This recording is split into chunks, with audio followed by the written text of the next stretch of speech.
Assalamualaikum warahmatullahi wabarakatuh. Nama saya Muhammad Fatih Batavian.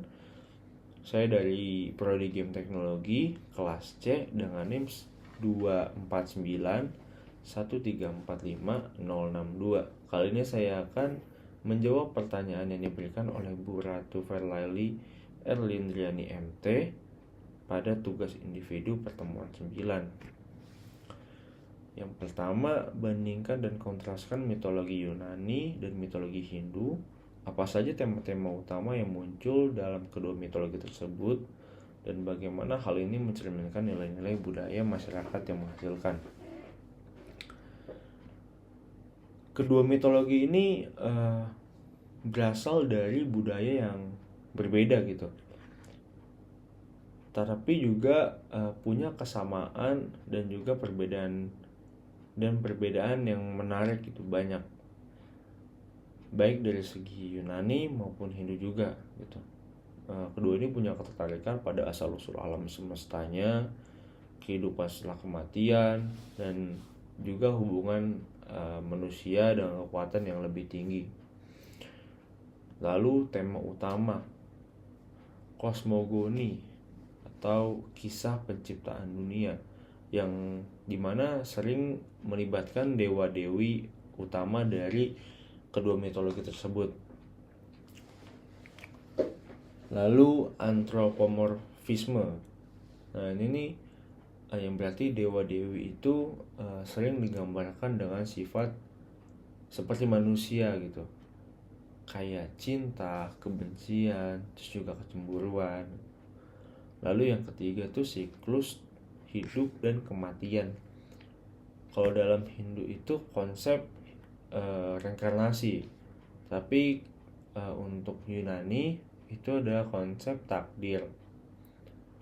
Lalu yang keempat itu ada pahlawan, tokoh-tokoh legendaris yang melakukan perjalanan heroik dan juga menghadapi tantangan-tantangan yang besar gitu.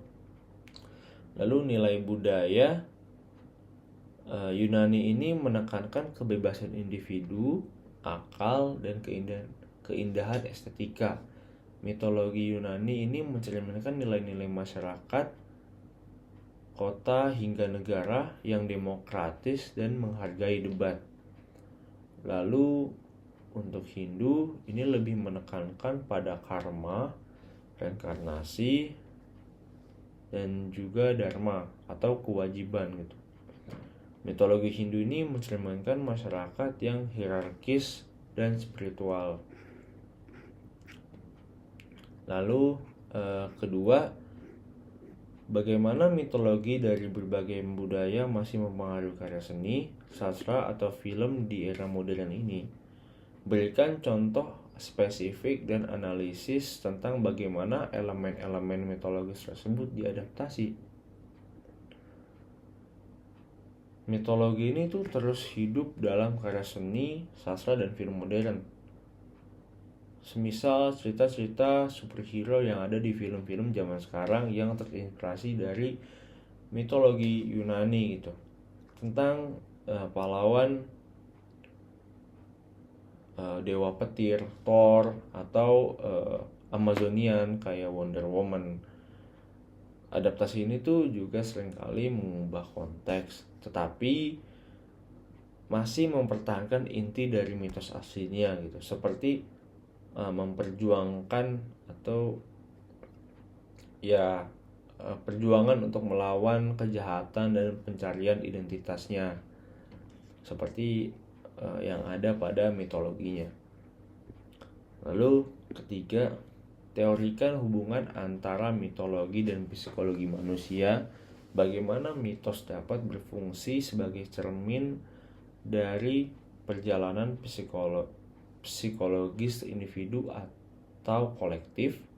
Berikan contoh mitos yang relevan dan analisis mendalam mengenai simbolisme yang terkandung di dalamnya. Mitos ini seringkali berfungsi sebagai cermin bagi pengalaman manusia secara universal gitu. Misal mitos tentang perjalanan pahlawan atau proses pendewasaan gitu. Yang pokoknya proses itu tuh mencerminkan pendewasaan setiap individu, di mana seseorang ini harus menghadapi tantangan dan rintangan untuk mencapai tujuannya. Nah, simbol-simbol dalam mitos ini tuh seperti naga atau raksasa yang seringkali dijadikan atau mewakili konflik batin atau kekuatan jahat yang harus diatasi setiap individunya. Lalu yang keempat, banyak mitos yang menggambarkan peran gender dengan cara yang sangat stereotip.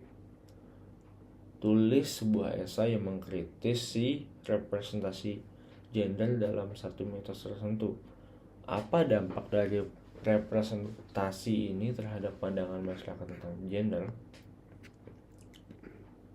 Jelas dari dulu kita tahu bahwa banyak mitos kuno gitu yang menggambarkan perempuan itu dengan stereotip negatif.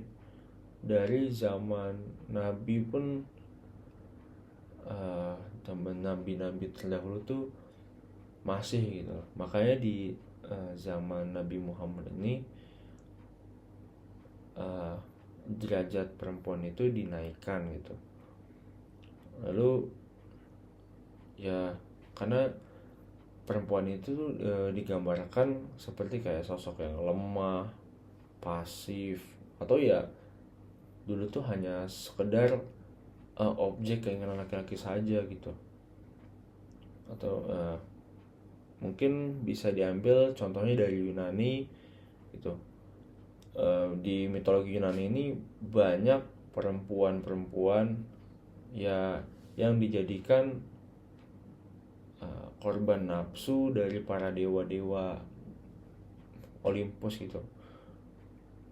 Nah, representasi ini dapat memperkuat pandangan patriarkal dan membatasi peran memperkuat pandangan patriarki dan membatasi peran perempuan dalam masyarakat gitu. Yang kelima, jelaskan fungsi sosial dari mitos dalam masyarakat tradisional. Bagaimana mitos membantu dalam pembentukan identitas, norma, dan nilai sosial di dalam komunitas tertentu.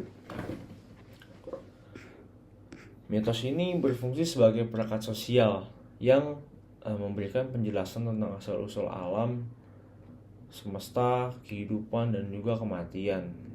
Nah, mereka juga menanamkan nilai-nilai moral dan etika serta memperkuat identitas kelompok. Semisal mitos tentang penciptaan dunia yang memberikan rasa persatuan dan tujuan bagi suatu masyarakat.